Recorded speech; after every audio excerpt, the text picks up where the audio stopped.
Hi, I'm Hayne from WA Integrated Asset Management. Today we'll be looking at asset management in a nutshell.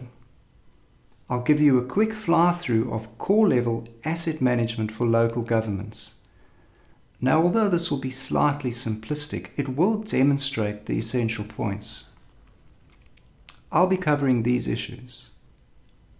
Why are we doing asset management in local governments? Then I'll look at the importance of long-term financial sustainability, and I'll look at this in two parts. We'll deal with it first and then we'll come back to it. Then we'll look at that there are only 5 components of asset management. That's the good news, only 5 components.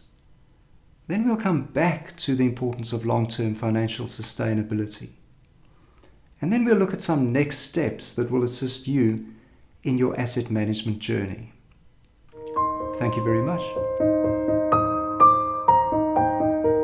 So, why are we doing asset management in local governments? You might have noticed that we've been doing a lot more work in this area since about 2007. Asset management is a very new profession. It's a newer profession than computer science. Now, of course, we've always been doing some of the things that we do as asset managers. But as a self-conscious profession, in its multifaceted aspects, asset management is a very new profession. Asset management involves at least the technical and financial departments of a local government. And state government requirements dictate what happens in local governments. For example, in Western Australia, we've got the Department of Local Government and Communities that have got guidelines and frameworks.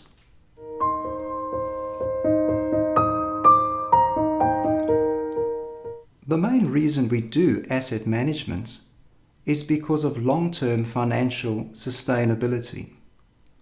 Asset management is all about establishing the financial sustainability of local government in their infrastructure operations.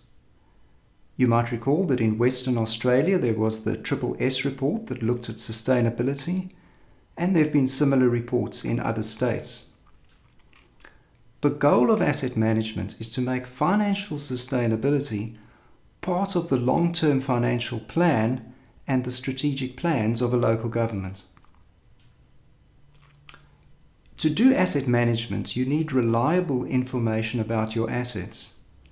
And reliable means evidence-based. Notice in this graphic how evidence-based information is the foundation of the asset management plan and of the other documents. Now, obviously, these documents are interrelated. But notice that the evidence-based information stands alone as the foundation of this document set.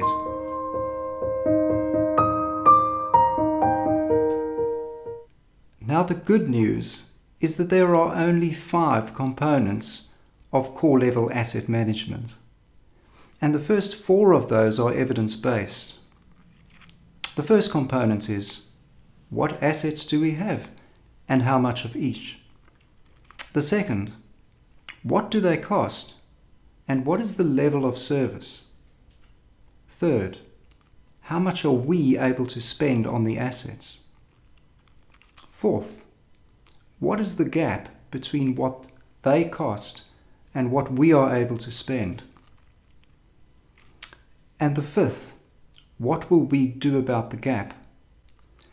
So the evidence-based asset management questions have given us a clearer picture of our asset situation, and they've given us a starting point for a discussion about our asset situation. Now, these 5 components can be summarized on 1 or 2 pages of the asset management plan, and the rest is simply detail.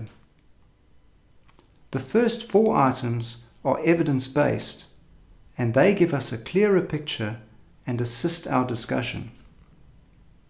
Evidence-based means there's an entry in an asset register, or a field measurement, or an entry in a financial system, or a calculation, or something along those lines.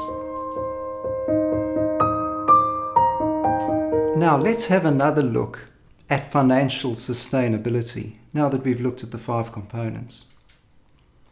Local governments provide assets to communities.